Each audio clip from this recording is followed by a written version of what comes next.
도대체 그대가 누구이기에 형제 자매를, 이웃을 판단하고 비방하는가? 그럴 자격이라도 있는가?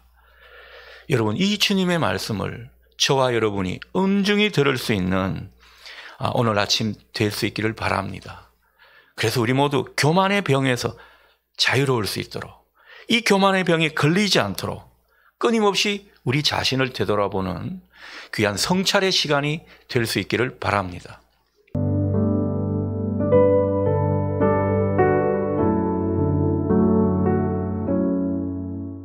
최근 여야 당 대표들이 국회에서 교섭단체 대표 연설을 한 바가 있죠. 근데 그 연설이 보기가 좋지가 않았습니다. 많은 이들로 하여금 눈살을 찌푸리게 하는 그런 모습이었습니다. 사실 지금 나라 상황도 안 좋고 또 정치인들도 요즘 별로 잘한 게 없지 않습니까? 그래서 뭔가 자숙하고 신뢰를 회복해야 하는 그런 때라고 여겨져서 좀 발전적이고 미래지향적인 그런 연설문 내용을 기대를 했는데 역시 정치인들은 기대를 하면 안 되는가 봅니다. 여전히 남 탓만 하고 상대를 비방하는 그런 내용뿐이었습니다. 상대를 비방하는데 이제 말장난 기술만 늘어서 이게 대표 연설인지 아니면 당 대변인이 기자들 모아놓고 하는 말인지 헷갈릴 정도였습니다. 야당 대표가 이번에 정부를 가리켜 그렇게 표현하더군요. 압구정 정권이다. 그러니까 뭔가 정권을 좋게 말하는 것처럼 보입니다. 압구정 그러니까. 근데 이것은 앞글자만 따서 그런 말이 되군요.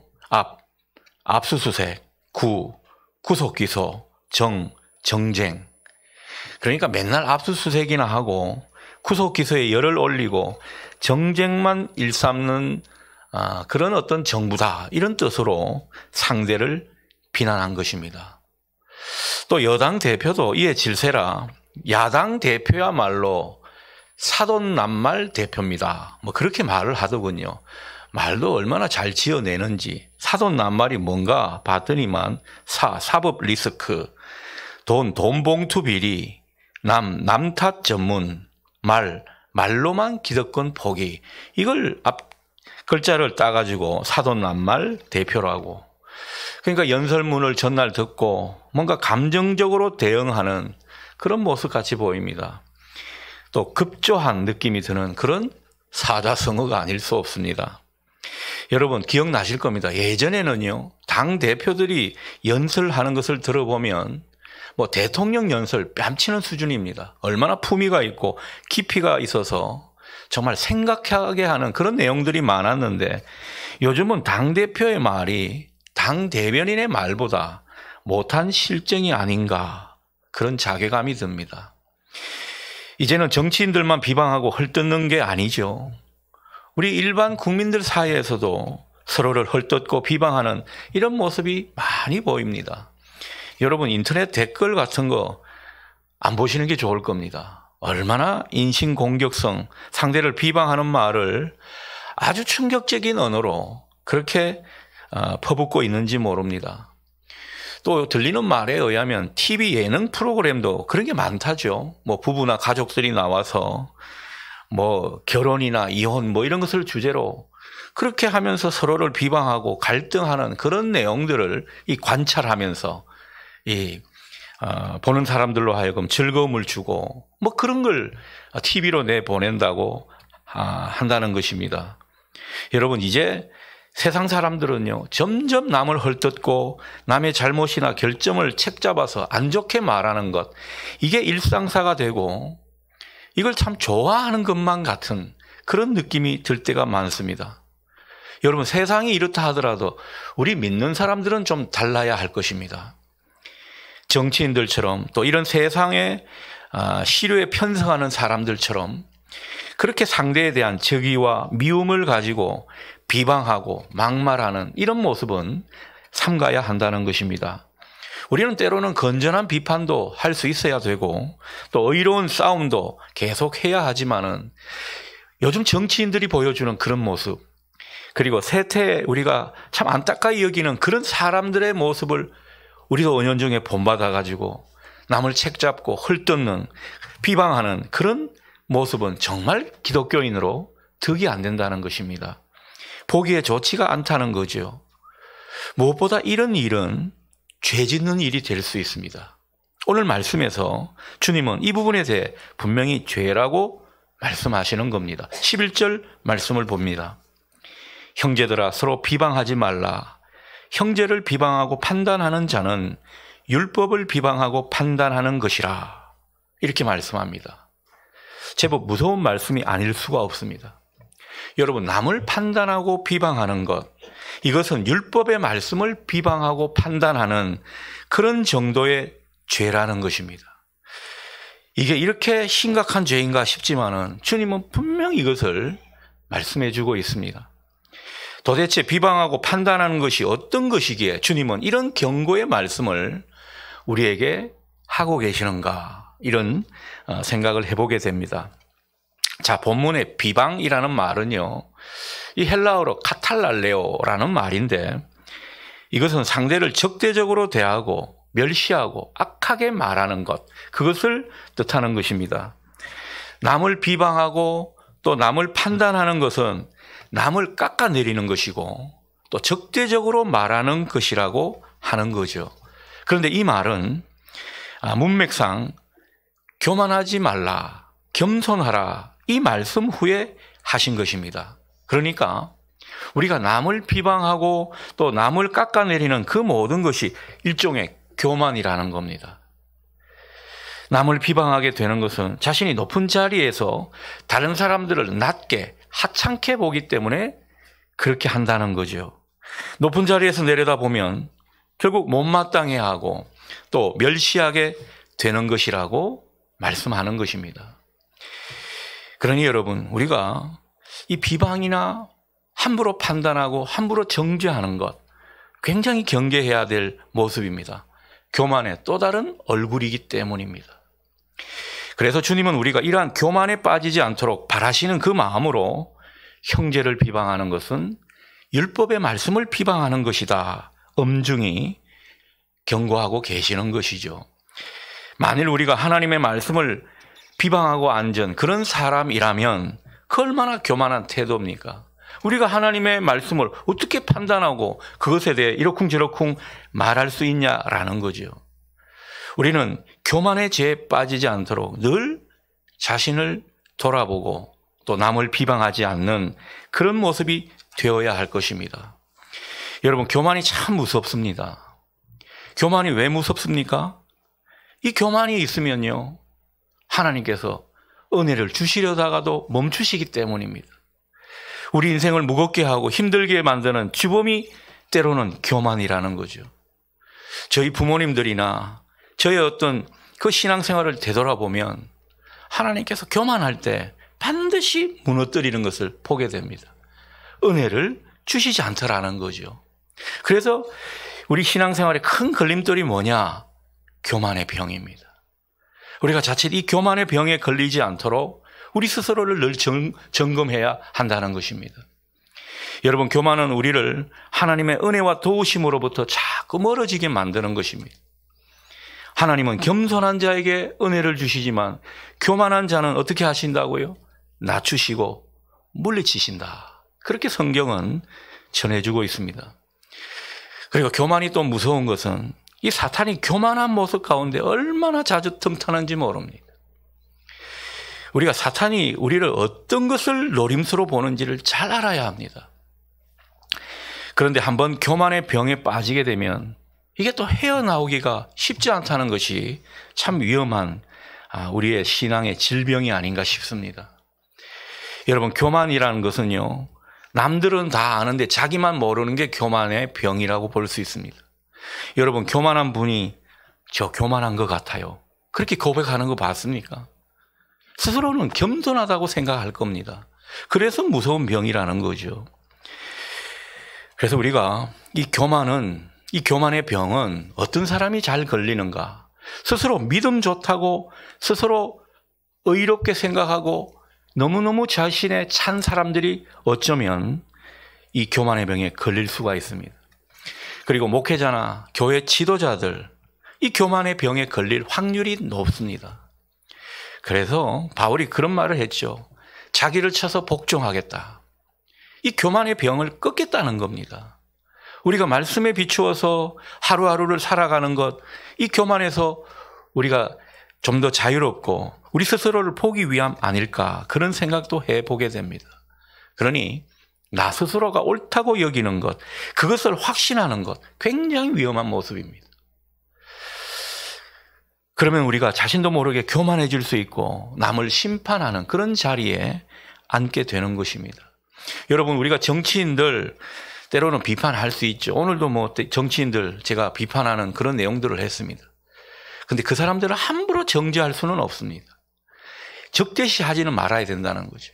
우리가 정치에 관여하다 보면, 교인들은 아무래도 정치에 관여 안 하는 것이 좋은데, 관여하다 보면 여당, 야당, 뭐 진보, 보수 나눠가지고 상대에 대해서는 아예 존재 자체를 부정해버리는 이런 일이 있을 수 있는데 얼마나 위험한지 모릅니다. 우리 기독교인들은 건전한 비판을 하되, 그리고 비난과 비방은 삼가할 수 있도록, 그리고 모든 것을 하나님이 하시도록 그렇게 하면 좋겠다라는 겁니다. 주님의 사랑으로 맺어진 관계에서는 결코 비방해서는 안 될 것입니다. 여러분, 교회 공동체는요, 사랑의 공동체고 주님의 피로 맺어진 관계입니다. 이 관계 속에서는 우리가 서로를 존중하고 반대로 서로의 인격을 무시하는 이런 일이 있어서는 안 될 것입니다. 남을 깎아내리고 함부로 말하는 이런 모습이 있어서는 안 된다라는 거죠. 비난하고 비방하고 깎아내리는 그런 모든 말은요, 자세히 보면 교만에서 비롯된 것입니다. 사랑의 반대 지점에 있는 말일 수 있습니다. 사랑하지 않으니까 그럴 수 있다라는 거죠. 여러분, 모든 것을 판단해서 책임을 묻는 것, 정죄를 하는 것, 우리 몫이 아닙니다. 하나님 몫입니다. 결코 우리가 할 일이 아닌 것을 보실 수 있기를 바랍니다. 오늘 성경에도 말씀하지 않습니까? 하나님은 능히 구원하시기도 하고 멸하시기도 하시는 분이시다. 따라서 우리가 판단하고 비방하고 깎아내리는 것은 어쩌면 하나님께 도전하는 일이 될 것입니다. 우리는 사람을 정죄하고 함부로 판단했는데 이게 하나님께 도전하는 일이 될 수도 있다라는 겁니다. 그래서 주님이 엄중히 말씀하시죠. 12절 하반절입니다. 너는 누구이기에 이웃을 판단하느냐. 이것을 세번역 성경으로 그 뉘앙스를 살려서 말을 전하면 이렇습니다. 도대체 그대가 누구이기에 형제 자매를, 이웃을 판단하고 비방하는가? 그럴 자격이라도 있는가? 여러분, 이 주님의 말씀을 저와 여러분이 엄중히 들을 수 있는 오늘 아침 될 수 있기를 바랍니다. 그래서 우리 모두 교만의 병에서 자유로울 수 있도록, 이 교만의 병에 걸리지 않도록 끊임없이 우리 자신을 되돌아보는 귀한 성찰의 시간이 될 수 있기를 바랍니다. 자, 그런데 남을 비방하는 것이 사람한테 하는 교만의 모습이라고 한다면 이제 13절 이후의 말씀은 하나님께 교만한 그런 모습을 가르쳐주고 있는 것입니다. 주님이 말씀하시죠. 도대체 그대가 누구이기에 하나님께도 교만한가? 도대체 뭐가 교만하다고 이런 말씀을 또 하시는가 생각이 듭니다. 13절에서 14절을 볼까요?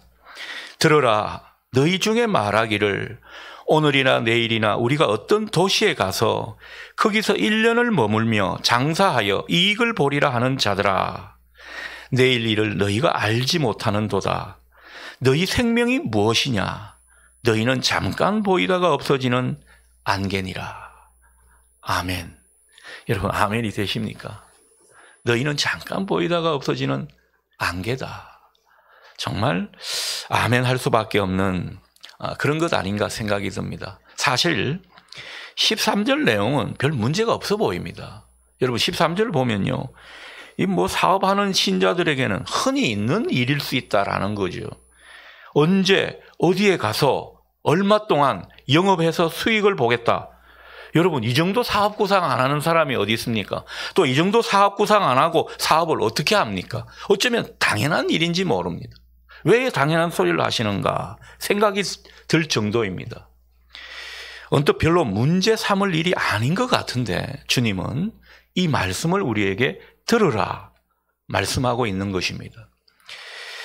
자, 우리가 일할 때 목표를 가지고 계획을 세우는 그 모습 굉장히 필요합니다. 우리 믿는 사람들은요, 그저 하나님 은혜로 되겠지, 하나님이 역사하시겠지, 막연히 하나님이 인도하시겠지, 이렇게만 해서는 안 됩니다. 하나님이 그렇게 하시지만 우리가 그것을 바라고 우리는 아무것도 안 하는 이런 모습이 되어서는 안 된다는 것입니다. 계획을 세울 때는 철저히 세워야 합니다. 자, 문제는 무엇입니까? 오늘 이 사람은요, 하나님께서 계획을 세우는 것 때문에 문제를 삼는 게 아니라 이 사람이 하는 일을 가만히 들여다보니까 하나님 도움 없이, 하나님의 뜻과는 상관없이 그렇게 자기가 사업을 구상하고 사업을 해서 이득을 남기려는 그런 모습이 있다는 것입니다. 15절에서 주님께서 그렇게 말씀하시죠. 주의 뜻이면 우리가 이것이나 저것을 할 것입니다. 이렇게 말하라. 이렇게 말하라고 하시는 거 보면 이 사람이 그렇게 하지 않는다는 것 아닙니까? 이 사람은 어떻게 했는가? 어떤 일을 구상하고 사업을 추진할 때 하나님 생각은 전혀 하지 않았습니다. 하나님의 뜻은 전혀 고려하지 않은 모습이었다라는 거죠. 이걸 문제 삼는 것입니다. 하나님이 그 사업의 중심에 계시도록 해야 되는데 그렇게 하지 못했다라는 것이고, 하나님이 우리 모든 인생의 주인이시기 때문에 우리가 하는 일의 주인이 되시도록 하나님의 뜻을 생각하면서 그렇게 일을 계획하고 추진해 가야 되는데 그렇게 하지 않았다라는 거죠. 여러분, 이 행간을 보면 이 사람은 어떻게 했습니까? 그저 자기 뜻과 자기 생각, 자기 욕망에 따라서 이렇게 사업을 하면 되겠지, 저렇게 하면 되겠지 했다라는 겁니다. 이게 잘못이라는 거죠. 계획하고 구상하는 그것이 잘못이 아니라는 겁니다. 여러분, 이 사람 말하는 거 한번 보시겠습니까? 오늘이나 내일 우리가 어떤 도시에 가서 1년을 머물며 장사하리라. 어떻게 보면 평범한 말이에요. 그런데 이것은요, 이걸 곱씹어서 생각해 보면 자기가 자신의 생명을 마음대로 할 수 있다는 그 마음이 그 속에 깔려 있습니다. 가서 장사하면 1000년이고 10,000년이고 할 수 있다는 그런 자신감이 그 속에 있습니다. 마치 자기가 시간을 다 주무르는 사람처럼 착각하고 있다라는 겁니다. 이 사람이 어떤 도시에 가서 뭔가 하겠다 하는 이 말도 그냥 평범한 말이지만 충분히 문제가 되는 말입니다. 자기가 생각할 때 자기가 하는 사업이 그 도시에 맞다고 생각하는 것인데 자기가 알고 자기가 생각한 대로 하기만 하면 다 되던가요? 천만의 말씀입니다. 그렇게 되지가 않는다라는 거죠. 문맥을 보면 이 사람은 마치 자기가 자기 생명이나 자기의 시간이나 자기의 방법, 추구하는 방법 등에 있어서 자기 마음대로 다 할 수 있다고 자신하는 그런 사람처럼 보입니다. 혹 우리 중에는 그렇게 사업하시는 분 없습니까? 그렇게 직장생활 하시는 분 없습니까? 오늘 이 사람을 잘 보십시오. 주님이 뭐라고 말씀하신지를 잘 보실 수 있기를 바랍니다. 여러분, 우리가 사업에 관련된 우리가 하는 모든 프로젝트, 추진하는 일을 내가 컨트롤할 수 있다라고 생각하는 것은 정말 주제넘은 생각입니다. 그럼 우리의 범주를 벗어나는 일인 것입니다. 인생의 주인이신 하나님을 도외시하는 그런 불경건일 수 있고, 이것 또한 교만인 것입니다. 아무리 훌륭한 계획을 세우더라도 생명의 주인이신 하나님께서 그 생명을 거두어 가면 끝입니다. 우리의 모든 시간은 하나님이 주인이시라는 거죠. 그런데 나중의 시간, 미래의 시간을 내 임의대로 내 마음대로 할 수 있고 그렇게 내가 사용할 수 있는 것처럼 생각하고 살아가는 것, 이게 교만이지 무엇이겠습니까? 주님은 이 교만을 경계하는 것입니다. 내가 생각하는 방법이면 뭐든지 할 수 있고 또 성공할 수 있다, 그렇게 여기는 것은 하나님을 무시하는 만용이 될 수 있다라는 겁니다. 우리가 계획하고 구상하는 모든 일에는 하나님이 함께 하셔야 합니다. 그리고 하나님께서 은혜를 주셔야 합니다. 은혜 아니면 나는 못합니다, 이런 심정이 되어야 한다는 거죠. 여러분, 그렇게 굳게 마음가짐을 하고 그렇게 영성을 다지고 출발해도 흔들리는데 첫 출발부터 하나님이 함께 하셔야 됩니다, 하나님이 은혜 주셔야 됩니다, 이런 것 없이 출발하니까 하나님께서 이런 말씀을 하시는 겁니다. 이걸 모르고 하나님 없이 계획을 세우고 추진하면 잘 되는 줄 아는데, 저도 예전에 뭐 사업도 해보고 다 해봤지만은 여러분 잘 되는 것 같다가 안 되더군요. 마침내 부질없는 일이 될 수도 있고 아무것도 아닌 것처럼, 때로는 신기루를 붙드는 것처럼 돼버릴 수도 있습니다. 여러분, 우리의 모든 일의 주인은 하나님이십니다. 하나님이 함께 하셔야 되고 하나님께서 우리를 붙잡아 주셔야 된다는 이 소박한 믿음, 위대한 믿음인 줄 믿으시기 바랍니다. 여러분, 하나님의 사람, 하나님의 자녀는 하나님을 믿지 않는 불신자들과 다릅니다. 사는 것이 다릅니다. 불신자들이야 뭐 자기들 뜻대로, 자기들 마음대로, 자기들 욕심대로 얼마든지 해도 잘 되는 경우가 많죠. 근데 우리가 진정 하나님의 자녀라면, 하나님이 붙드시는 사람이라면 잘 될 수 있을까요? 그렇게 하나님 없이 뭔가를 하더라도 하나님이 내버려 두시지 않을 겁니다. 우리는 우리 위에 하나님이 계시고 우리 인생의 주인은 하나님이시라는 사실을 오늘 이 아침 굳건히 인정할 수 있기를 바랍니다. 하나님께서, 하나님의 사람은요, 사업하거나 일을 할 때 뭐 돈이나 시간, 또 장소나 방법, 이 모든 것에 있어서 하나님이 붙들어 주셔야 되고 하나님께서 지혜와 지식을 주셔야 된다는 사실을 우리에게 일깨워 주는 것입니다. 그러니 우리가 하는 모든 일에는요, 하나님의 뜻이 있다고 믿어야 할 것입니다. 하나님의 방법은 따로 있다고 생각해야 한다는 거죠. 저나 여러분이나 때로는 이걸 알다가도 놓칠 때가 있습니다. 그래서 우리가 오늘 이 말씀을 다시 겸허히 붙들고 있는지 모르겠습니다. 우리가 부딪히고 있는 일이든 우리가 계획하고 있는 일이든 거기에는 하나님의 뜻이 있다는 것을 알아야 한다는 거죠. 그러므로 우리가 믿는 사람으로서 직면하는 모든 일, 나 혼자서 하는 것이 아니라 철저히 하나님과 함께 하시고 또 하나님의 뜻 가운데 하시고 하나님의 은혜로 하실 수 있기를 축원합니다. 우리에게 그것을 당부하시는 거죠. 주님이 14절에서 그렇게 말씀하시죠. 너희는 내일 일을 알지 못한다. 너희들의 생명이라고 하는 것은 잠깐 보이다가 없어지는 안개다. 정말 우리를 낮추시고 겸허하게 하시는 귀한 말씀 같습니다. 무슨 말씀입니까? 우리는 한치 앞을 내다볼 수 있는 그런 존재가 못 된다는 거죠. 우리는 생명과 시간에 있어서는 지극히 연약한 존재입니다. 하나님이 지금 당장 데려가시면 우리는 그 부르심을 따라 가야 되는 사람입니다. 우리의 환경도 생명도 시기도 우리 뜻대로 할 수 없는 무능한 존재입니다. 우리가 알면 얼마나 알겠습니까? 우리가 해결하고 통제할 수 있으면 또 얼마나 할 수 있단 말입니까? 모든 게 우리 힘과 의지대로, 우리의 계획과 우리의 힘대로 될 것 같지만 우리의 뜻대로, 우리의 힘대로 되는 것은 별로 없다는 것을 고백하게 되는 우리들 아닌가 싶습니다. 여러분은 어떻습니까? 아직도 자신이 충만하십니까? 아니요. 우리는 하나님의 도움과 하나님의 은혜와 하나님의 능력이 함께 하시지 않고는 아무것도 할 수 없는 존재들입니다.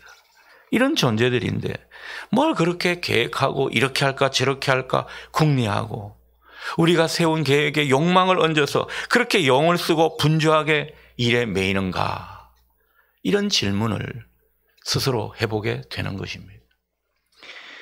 여러분, 차라리 이럴 땐 주님 앞에 이렇게 고백하는 것이 낫지 않을까요? 주님, 우리는 무능한 존재입니다. 뭐 남한테는 이런저런 이야기를 합니다만 우리는 주님의 도움 없이는 아무것도 할 수 없는 존재들입니다. 주님의 뜻이면, 주님이 원하시면 우리가 그저 할 수 있을 뿐입니다. 그 마음으로 주님을 바라보시면 주님께서 여러분에게 도와주시고 인도해 주시지 않겠습니까? 때로는 이 기도가 위대한 기도인 것입니다. 우리가 지금까지 좀 잘 된 게 있습니까? 그것은 주님께서 은혜로 우리 뒤를 다 봐주신 거죠. 우리가 잘한 것이 아닙니다. 예상치 않은 결과에 우리가 만족하고 즐거운 일이 있다면 하나님께서 이런저런 우리의 기도에 긍휼히 여겨주셔서 그렇게 된 것입니다. 다 은혜인 거죠. 우리가 한 것이 아닙니다. 우리가 한 것이 아니라 정말 하나님이 한 것임을 인정하는 이 아침 될 수 있기를 바랍니다. 자, 그렇다고 주님께서 우리에게 별로 의욕도 없이 감나무에 감 떨어지는 것을 기다리는 사람 마냥 소극적으로 주님이 하시는 일을 지켜보라, 이런 말씀은 아닙니다. 오늘 말씀은요, 우리가 소극적으로 인생을 살고 그저 우리 인생 계획이나 추진하는 것을 하나님께만 돌리라, 이런 말씀만 하는 것이 아닙니다. 계획을 세우되 잘 세워라. 일을 추진하되 제대로 추진하라. 어떻게 일을 추진하는 게 제대로 추진하는 것입니까? 어떻게 계획을 세우는 게 잘 세우는 것입니까? 오늘 15절 말씀에서 다시 한번 확인해 봅니다. 너희가 도리어 말하기를 주의 뜻이면 우리가 살기도 하고 이것이나 저것을 하리라 할 것이거늘. 이걸 당부하신다는 거죠. 우리가 일을 계획하고 추진할 때는 철저히 주님의 뜻에 붙들려야 한다는 것이죠. 주의 뜻을 알게 해달라고 강구해야 하는 그런 모습을 우리에게 강조하시는 겁니다.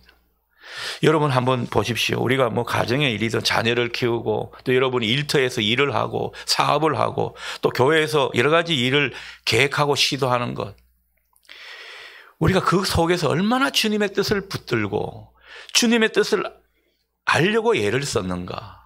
주님이 뭘 원하시는가. 우리가 이것을 생각하고 기도하는 이 모습이 필요한데 때로는 이 모습이 많이 부족한 것을 저와 여러분이 느낄 수 있으면 좋겠습니다. 우리는 이것이 부족했다라는 거죠.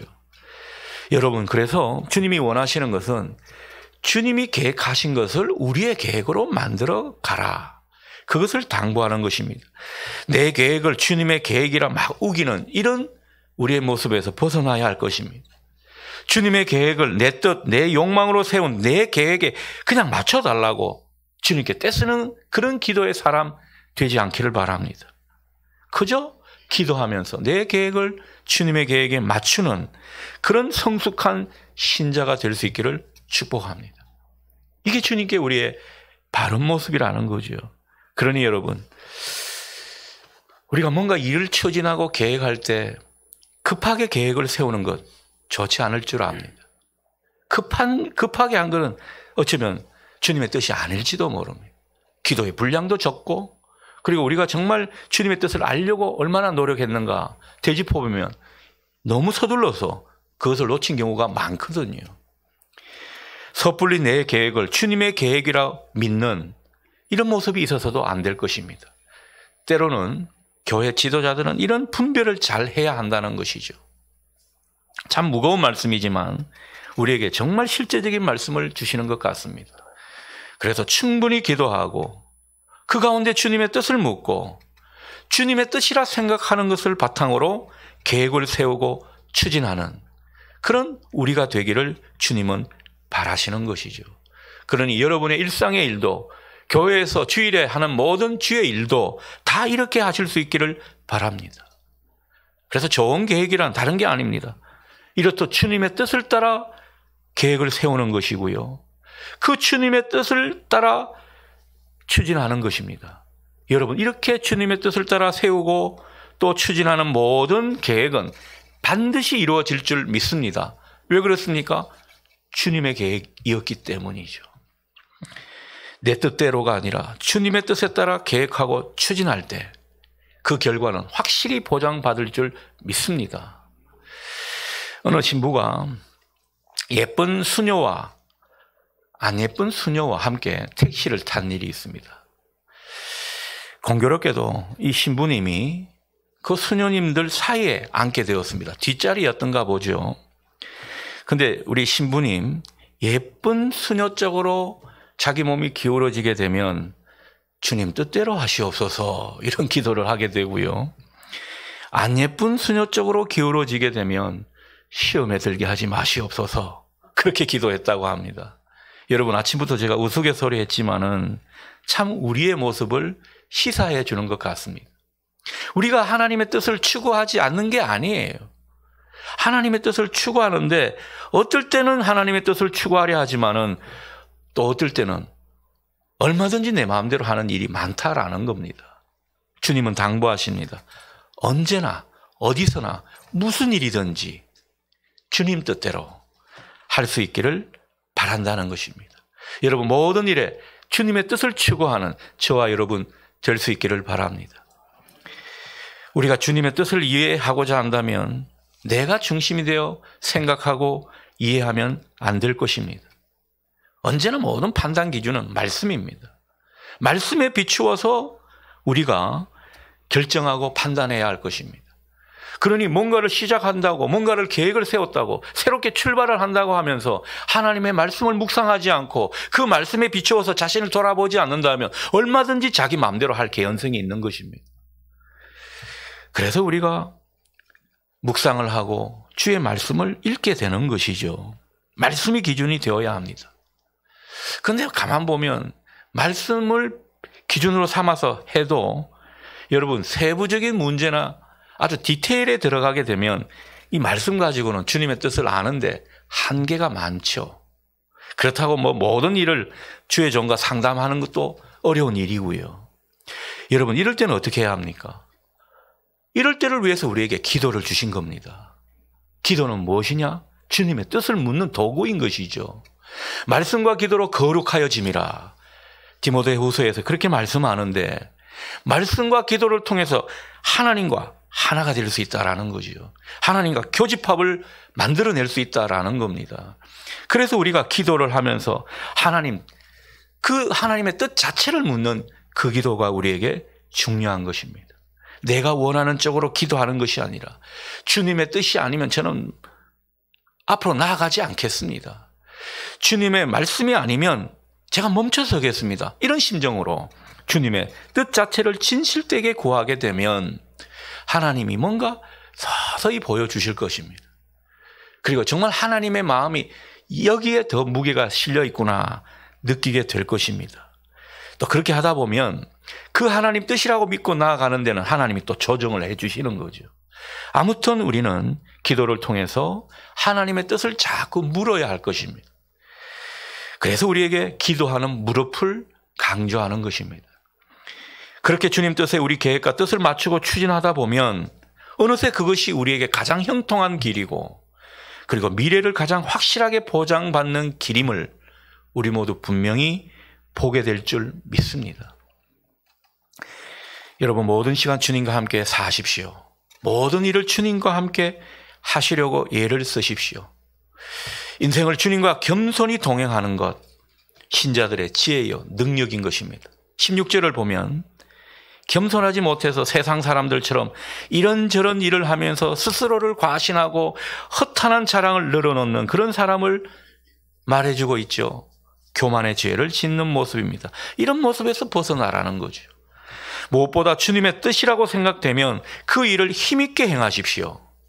주님의 뜻을 알고 그 일을 힘있게 행하는 것, 이게 선을 행하는 모습인 것입니다. 17절 말씀에 그런 말씀을 하고 계시죠. 그러므로 사람이 선을 행할 줄 알고도 선을 행하지 않으면 죄니라. 주님의 뜻을 따라 행하는 것이 선이라는 겁니다. 그런데 그 선을 잘 행하지 않는 것, 이게 우리에게 죄라는 거죠. 그래서 우리의 이런 경향을 아시면서 마지막으로 경고하십니다. 도대체 그대가 누구이기에 선을 알고도 행하지 않는 것인가? 여러분, 하나님의 뜻을 분별하시고 그 뜻을 추구하시고 그 뜻을 알면 그 뜻대로 얼른 행하십시오. 이런 결단이 여러분 가운데 있기를 소원합니다. 주님이 그 모든 일에 함께 하셔서 분명히 선한 열매를 맺게 해 주실 것입니다.